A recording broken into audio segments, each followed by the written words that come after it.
Ça, c'est l'histoire de Julaybib. Julaybib, il était parmi les compagnons du prophète, parmi les vertueux. Il était parmi les walis des compagnons. Julaybib, il était pauvre. Et c'est possible qu'il était le plus pauvre des compagnons du prophète. Julaybib, il était petit de taille, très petit. Il avait des défauts physiques. Il n'était pas beau.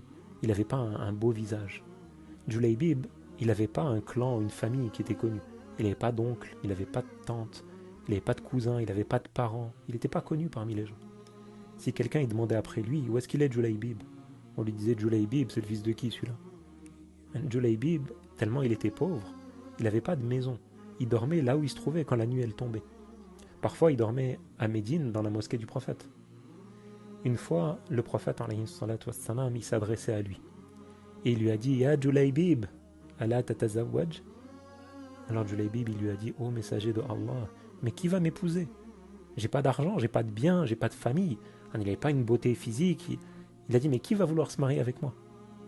Plus tard, une deuxième fois, le prophète, il l'a vu et il l'a interpellé. Il lui a dit, Ya Julaybib, ala tatazawwaj?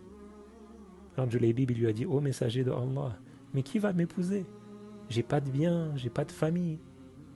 Une troisième fois, le prophète, il l'a vu. Il lui a dit, Ya Julaybib, ala tatazawwaj? Julaybib, il lui a répondu, ô messager de Allah, mais qui va m'épouser? Alors le prophète, il est parti auprès d'un des musulmans de Médine, un des Ansar.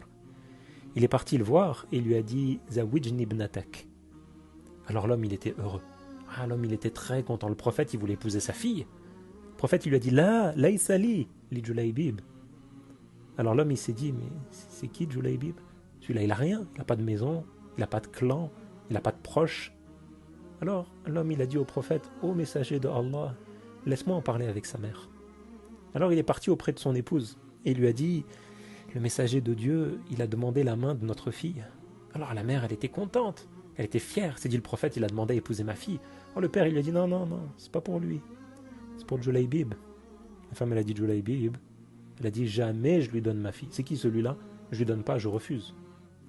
Puis cette information, là, cette demande en mariage, elle est parvenue jusqu'à la fille en question. Par le passé, l'habitude, c'était que les filles, celles qui n'avaient pas été mariées, elles vivaient entre elles, à l'écart. Elles n'étaient pas mélangées avec les hommes, elles étaient dans un lieu qui était spécifique. Et cette fille-là, celle dont le prophète il avait demandé la main pour Julaybib, elle était pieuse. La demande du prophète, elle lui est parvenue. Alors elle est partie voir ses parents et elle leur a dit, vous refusez une demande qui a été faite par le prophète de Allah? Elle a dit, moi j'accepte de l'épouser. Alors ils se sont mariés. Elle s'est mariée avec Julaybib, et avant qu'ils emménagent ensemble, avant qu'ils vivent ensemble, il y a eu une campagne, il y a eu une bataille. Et les